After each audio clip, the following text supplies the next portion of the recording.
اليوم باش نفسرو لي ديفيرون تيب تاع الميموار. اساسا فما 3 تيب تاع الميموار، فما الاس رام، فما الدي رام، فما الماس ستورج. نبداو بالاس رام اللي هي ستاتيك راندوم اكسس ميموري، او بما يعرف بال كاش ميموري، اللي هي الميموار تاع البروسيسور.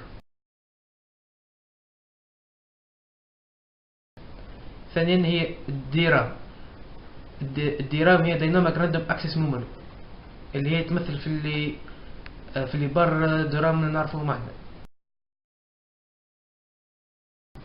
وثالثا الماس ستورج اللي هي اما تكون اتش دي دي هارد ديسك درايف، والا اس اس دي سوليد ستيت درايف. طيب باش نعرفوا شنو الفرق ما بيناتهم الثلاثه. الاولانيه اللي هي الاس رام اللي هي الميموار نتاع البروسيسور، هي اسرع رام يحط فيها البروسيسور لي دوني نتاع الابليكاسيون اللي قاعد يكزيكوتي فيها. اقل منها في السرعه تجي الرام اللي تحل فيها السيستم ديكسبلوطاسيون وتجد فيها توت لي زابليكاسيون اللي قاعدين نستعملوا فيهم في السيستم تاعنا.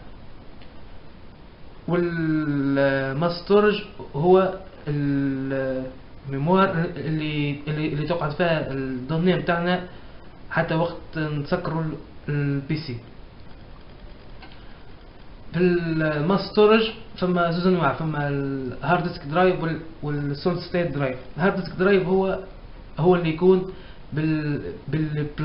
بالبلاتير اللي يدوروا والتات يقرا، اللي هما اللي تكون الانفورماسيون فيهم سو شون مايتيك.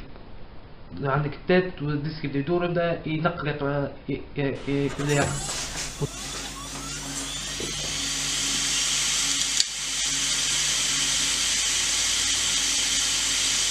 سوليد ستيت درايف اللي هي ميموار فلاش، اللي هي تكون اسرع برشا من الاتش دي دي، اما تكلف اكثر.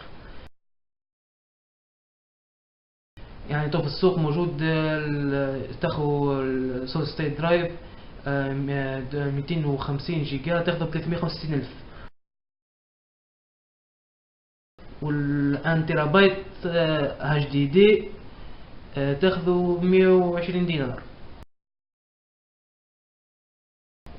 اما في البرفورمانس اقوى برشا، وفي الكونسوماسيون تاع الضوء تاكل اقل. بس اكثر الفرق بين 3 تيب تاع الميموار نعمل انالوجي، نقول البروسيسور هو الخدام، نقولوا اللي الاس رام او كاش ميموري هي يد الخدام، تنجم تشد في يدك كان حاجه برك. في الكا هذه فرق. نقولوا الرام هي السنتيرو تاع الخدام اللي يحط فيها بقيه الماتريال نتاعو، باش ياخذ الماتريال اللي عاود يهزو باش يخدم به، ياخذ اكثر وقت من الماتريال اللي جا في يده. والقرن الماس ستورج هو كرهبته اللي يلزمو يهبط من البلاصه اللي قاعد يخدم فيها ويهبط ويخرج من الدار يمشي لكرهبته باش ياخذ الماتريال اللي حاجته بيه باش عاود يرجع يكمل خدمته. لهنا المثال بهذا نفسر به السرعه نتاع الميموار. نعرفوا بلي الاس رام هي اسرع برشا من الرام اللي هي اسرع برشا من الماس ستورج.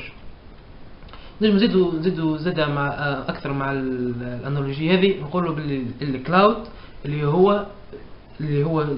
هي تكون خدمه بار انترنت ا ديستانس، تقول لازم الخدام يهبط ويحل كرهبته ويمشي للمتجر يشري الماتريال اللي ناقصه.